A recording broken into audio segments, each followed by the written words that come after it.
Hi, my name's Leighton Jin. I'm the Director of Development for the American Documentary and Animation Film Festival. Our next festival, the 14th, will be on March 27th through 31st. So we're taking submissions now till the end of the year. So if you have a film, please submit it. Today I have a very special guest, Kelsey Koenig. Am I pronouncing your last name right? Yeah, Okay, Kelsey that's right. Koenig from Impact Partners. I had met her over at the IDA conference in Los Angeles a couple of weeks ago, and I was at her workshop, and I'm just so interested and fascinated about Impact Partners. So, could you tell me a little about your role, about Impact Partners, and your role with them? Yeah, definitely. So Impact Partners is an equity film fund that supports documentaries. We fund 10 to 15 projects a year. And we support films that are tackling important social issues in some way. Um, And the way that we work is we have a group of investors who are providing the funding for the film, and our team at Impact Partners curates a slate of projects for them over the course of the year, and gives them the opportunity to invest in those projects. And then they're actually the people who are providing the funding, but we help facilitate that. And then our team also comes on as executive producers and helps advise the projects in terms of whatever's going on really creatively, but then also a lot in terms of business strategy and like the best way to launch the film and find a home for it when it's finished and it's ready for festivals and distribution. And I'm the VP of production, and most of my time is kind of split between that kind of advisory role of our films and helping support them in whatever is going on in that process. And that can be from early development stage through distribution. Um, so our active slate is usually around 30 to 40 films, I'd say. And then the other half of my time is working with our development team and helping figure out what projects we are going to fund. We have an open submissions process. We look at around a little over 1,000 projects a year, and we fund only 10 to 15, like I said. So we have we look at we spend our time looking at a lot of stuff, and discussing it and trying to figure out if it's a good fit for Impact Partners and what we do. Let's talk about those fits. What are some of the elements that you look for, and what are some of the ones that have been successful? Is there a commonality with some of these films that will have an advantage? Yeah. I mean, we look for kind of three main checkpoints to decide if it's a film for Impact Partners. One is kind of like I was saying, that they do have to be films that touch on a social issue.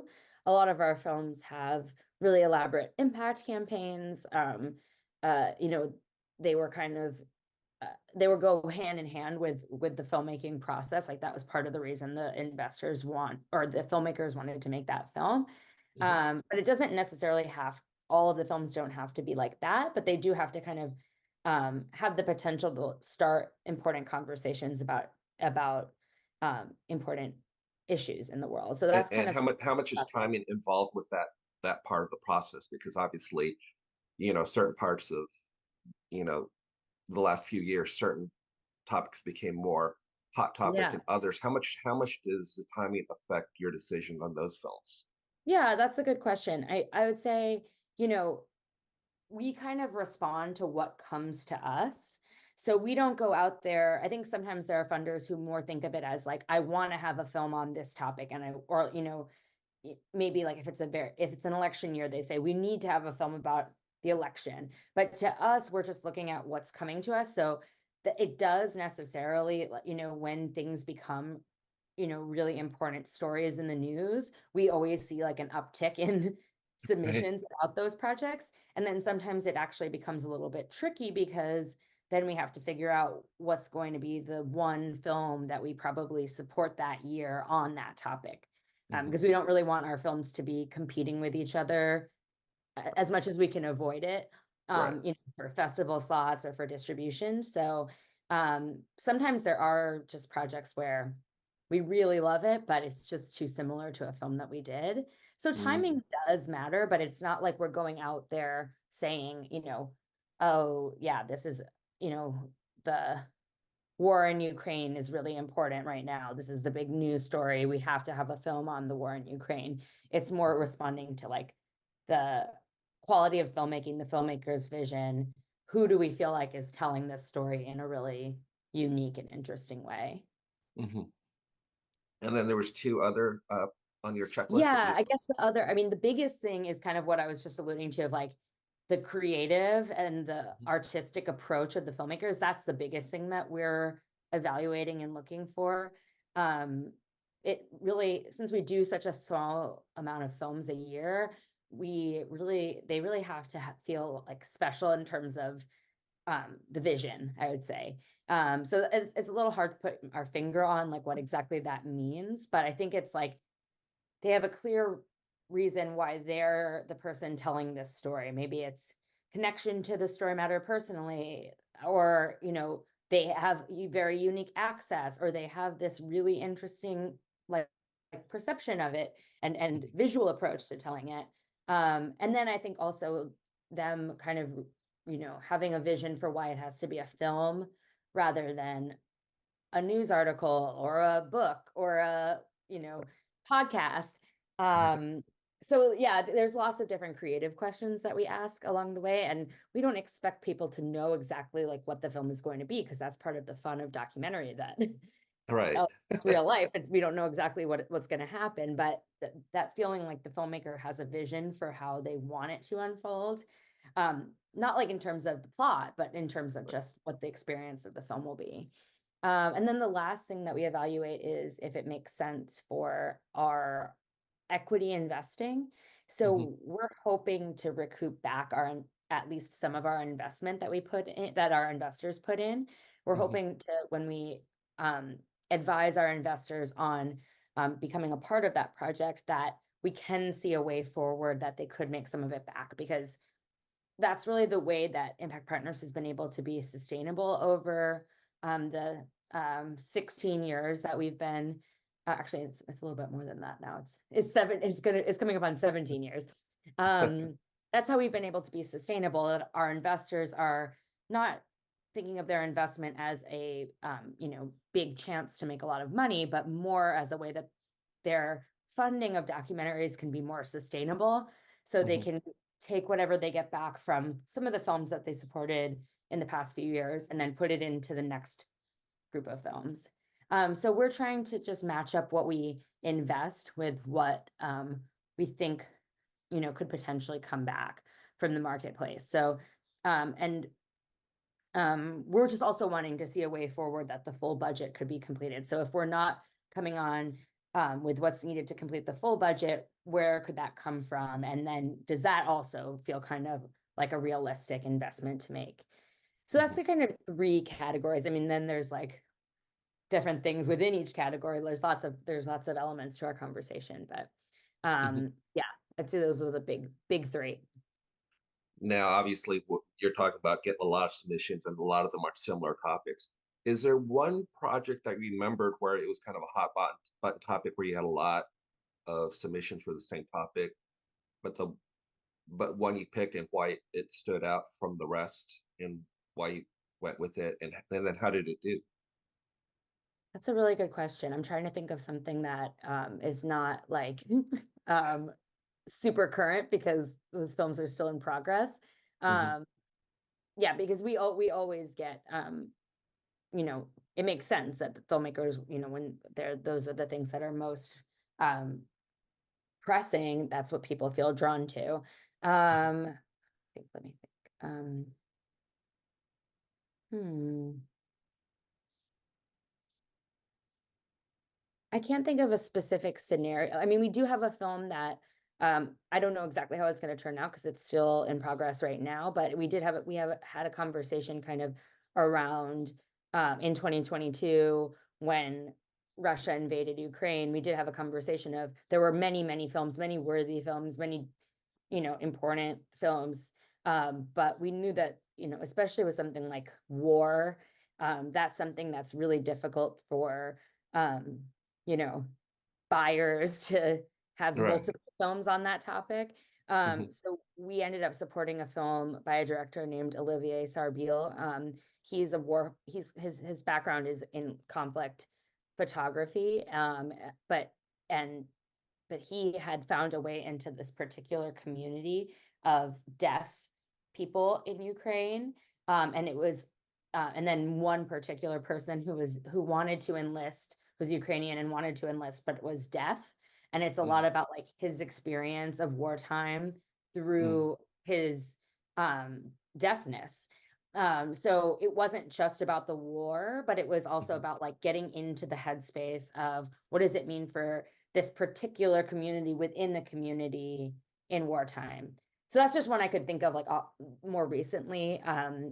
So and it's Sounds applying to fascinating. festivals now, so I don't know exactly how it will do, but it has a really unique vision. It's not just kind of reportage from the war. It's about a very specific community and person.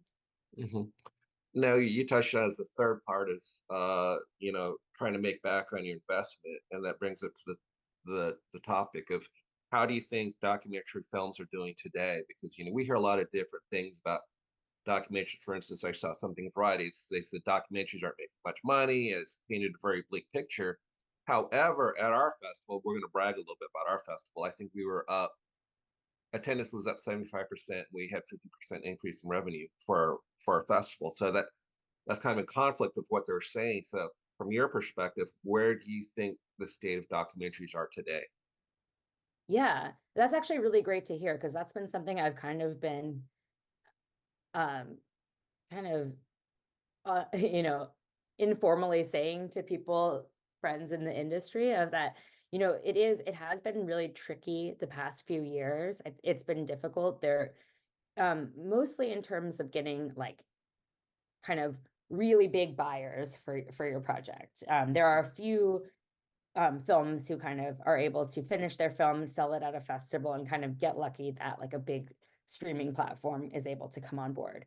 Mhm. But the mandates of those platforms are like always shifting, Mm. and it's hard to kind of um, it feels like as soon as you figure out what they might want, then Right, something else happens, and right, maybe there's like a change up at the top CEO level, and then that right. freezes everything, or there's a merger and that changes everything, or Or a that strike.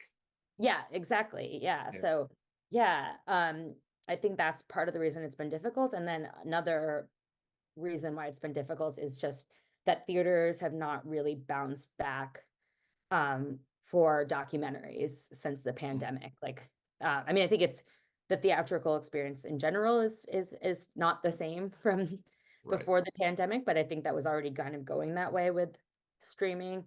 But I think that the pandemic, I think people kind of found documentaries more, and Mhm. it broadened out an audience, but people think of it as something that they watch at home.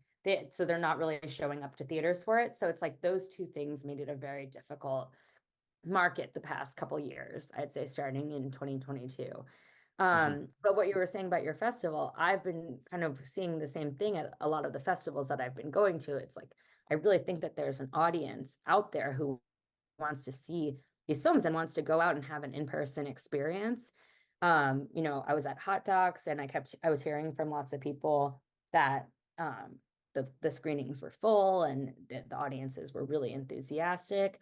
So I think there's a lot of people who are trying to kind of start figuring out distribution a little bit like outside of the streaming platforms or theatrical distributors. Mhm. Um, it's a little bit more grassroots, and Mhm. doing it yourself, but I think that it is possible to find those audiences. So I mean it's kind of a long-winded answer, but I don't really know. It has been tricky, but I haven't lost hope. I do think that people want to watch these Well, films. I think it's what you said is because the information we're getting it's from the gatekeepers, not but there's no metrics to support what the gatekeepers are telling us. So I Yeah. think that's problematic. What the narrative out there is dictated by someone who is stands to profit. But hmm it's like I said, it's counter to my experience with our festival, counter to your experience at some of the festivals you've been at. So I also sometimes think they bring in metrics from a different genre or different kind of film and they apply it to documentaries where it's just such apples and oranges. And so I think sometimes documentaries get a shorter stick. I Yeah. I look like I said, I look at it from journalism. I came in from journalism, and people say journalism is dying, and I'm like, yeah, but the need for information isn't dying. It's always going to be there. It's just the gatekeepers just. I can just tell you from journalism, the gatekeepers were just completely lost and unprepared when there's no reason they should have been, and they kept making wrong decisions or they make good decisions but abandon them before they could take root. Having said that, do you see any of those trends in documentary films, or because obviously it's a different animal, but do you see trends that maybe documentaries should re-examine, that maybe features don't won't consider? Because like I said, I think it's a different audience experience throughout documentaries. And I think for big films, they think, oh, you need to have vibrating chairs that react to the movie, or you have to have this steady screens like they did for Top Gun. But like I said, for our festival, people came by and there's no star. Well, we had Sean Penn, but outside of that, we didn't have a lot of star recognition, but people still came. We had people didn't know about what the movies are. A lot of them they're going to see, and they enjoyed it. So Yeah. it's counter to what people shoot for. Yeah. I mean, I'm not totally sure, but I think that, I think that a lot of times it's kind of about finding it's a more niche audience, but it's figuring out who those people are. And I think part of the issue is just that like people are just bombarded with so much content all the time. So it's like, how do you break out of the noise of that and like and get people to say, oh, I want to watch this, or I want to go to the theater and do this. And I think you need to be offering um yeah, a bit more of like an experience than just taking for granted that people will just want to go watch things. And I think that's part of maybe why festivals do offer an experience, because you're going there, you're in community with the other people at the festival, you're getting to probably see some Q&As, so you're actually hearing directly from the filmmaker. um I think that's something that people kind of gravitate towards, and there are a lot of people who are smart at kind of making that experience happen, like I said, kind of on a grassroots level of doing more self-distribution, DIY distribution, where it's a lot about targeting the particular people who would be, interested in that film. Like, um, we have a film that was at Sundance this year called Union, about the Amazon labor union in Staten Island and the creation of that union. And they are, I think, kind of maybe related to the strike. Um, I think a lot of the like bigger companies didn't want to touch something about unions.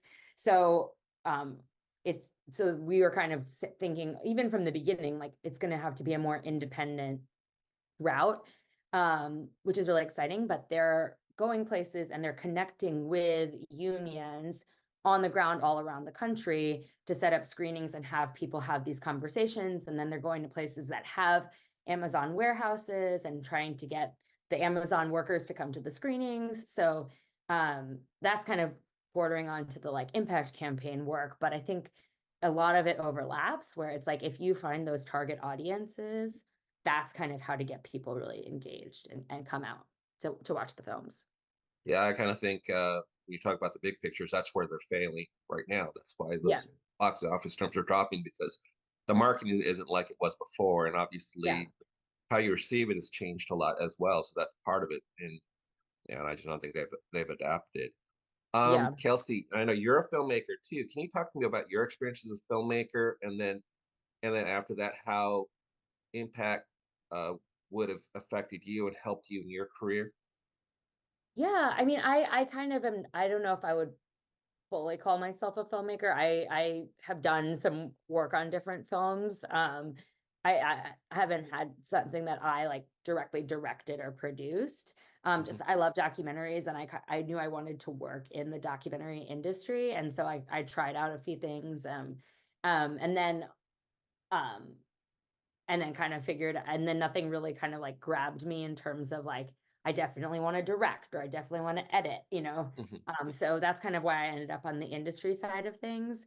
And I also felt very much like there are so many films out there, there are so many people doing good work, and it's really tricky to actually get it made. So I think that's what I was drawn to, of like originally wanting to work for Impact Partners. But then I do, you know, on our films, I'm either taking on an executive producer or co-executive producer role.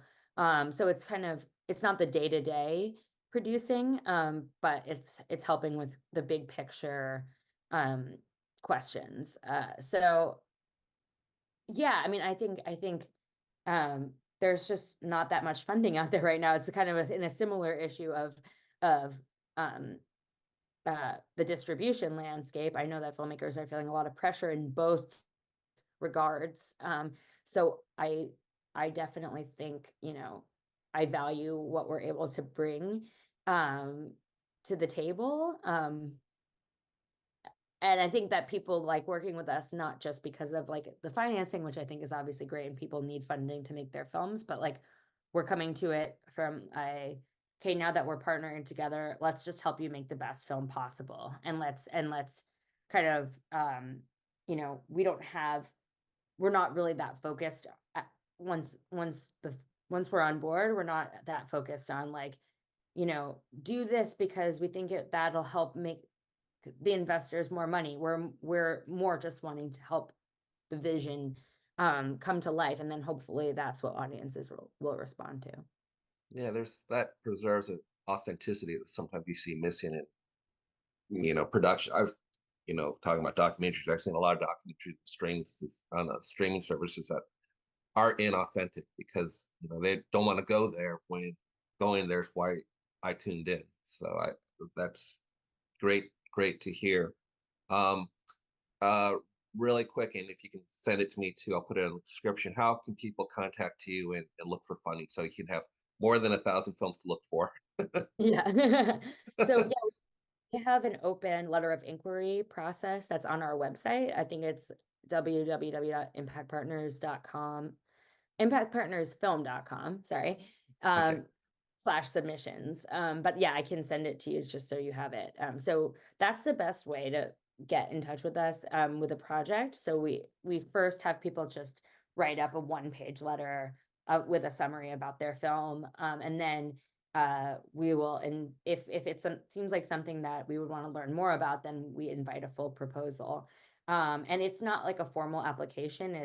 It's more of it's a form where we can gather some basic information about the filmmaker, but then they can just upload their deck or their treatment and whatever they're using for other applications or using to reach out to people. They don't need to create something specifically just for us. They can just share those on that form and then share whatever video sample they have. Um, so it's pretty simple. It's not like an application that's going to take weeks and weeks. Well, I really appreciate you taking the time to talk to me. Is there something that I might have missed that we want to share with our filmmakers? Oh, well, I guess I didn't mention this too, but the one other thing that we do is we have a producers fellowship, Oh, which is a year-long program for documentary producers who are kind of either emerging to mid-level. They have to have already received a producer credit on at least one feature film. But it's a really great program. I think we're in our 6th year. And probably later this year, we're going to be opening it up for applications for our next cohort. But that's kind of like a separate thing to what we do, but just another good thing for people to know about. anything to support the films and the filmmakers. I've said this many times. These filmmakers, they don't focus on market research. They focus, and they know they're not going to make money doing this, but they still do it because they're passionate about it and they want to tell a story and they want to make a difference. Hmm. I believe in that, and I think that's something special. And so, anything we can do to support the filmmakers and their passion, that's what we want Yeah, to I do. definitely agree. Yeah. Yeah, and I appreciate Impact Partners because that's what they're doing. They're supporting people's passion, and you know, we hope more people are driven by their passions than than a buck because Yeah, there's a big difference. yeah. And I don't think this would be the field that people would be going into if that was it. But we do also want to make sure that we feel strongly about the filmmakers getting fairly paid. I feel like there's been a long time like kind of a um mentality in documentary like, oh, since this is your passion project, you should defer your fee or you shouldn't receive a fee. And we are totally against that. Like, when we talk to Right. people, sometimes we look at budgets and we say, this doesn't, you're not paying yourself here. So the gap that you said that you need to finish is actually plus whatever the fee is to pay you as the director and producer. Mhm. So I think that's important too, that, you know, it is, people have to have a lot of passion to work in this field, but they Mhm. should also be fairly, Right. um, uh, compensated. Compensated. Yeah. How often do you get those submissions where they leave out their own salary? I mean, because I think I do that sometimes too, and I'm Yeah, a self-filmmaker, but it seems very common that no one compensates yeah. themselves. Well, I think sometimes people think that it's better to like make the amount that they say they need lower. So it's that they put kind of like what the bare bones actual hard costs are to finish. But for us, we'd rather see the whole picture because we want to make sure that, you know, I think also since we can come on board with a larger amount of funding, then uh, it's better for us to actually see like what is the budget, like the real budget, where you get paid, where everybody gets paid Right. too. So I get why people would do that, but I think I, you know, especially for us, they don't need to do that. Yeah, it really helps. It really affects your process because your process winds up becoming stressing out a lot more about things outside of what the topic is or the project. So I Mhm. appreciate that you guys do that. I mean, I'm guilty of that. A lot of things I do. I don't pay myself enough sometimes. Yeah. I feel like it makes sense, but yeah, if you're taking on investment, you should make sure that you are getting some of that investment. Well, Kelsey, I really appreciate taking the time to talk to me. I really enjoyed this. I hope we keep this relationship and you can let us know when there's a couple opportunities for our filmmakers because, like I said, we want to help them and we want to support people who support our filmmakers. So thank you very much for speaking with me and look forward to talking to you again soon. Yeah, thanks so much for having me. Great to talk to you. And as a reminder, we are taking submissions for next year's festival, which is March 27th through 31st in beautiful, beautiful Palm Springs.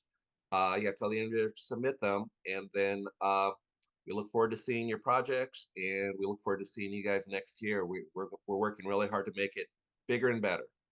Kelsey, thank you again so much. Thank you.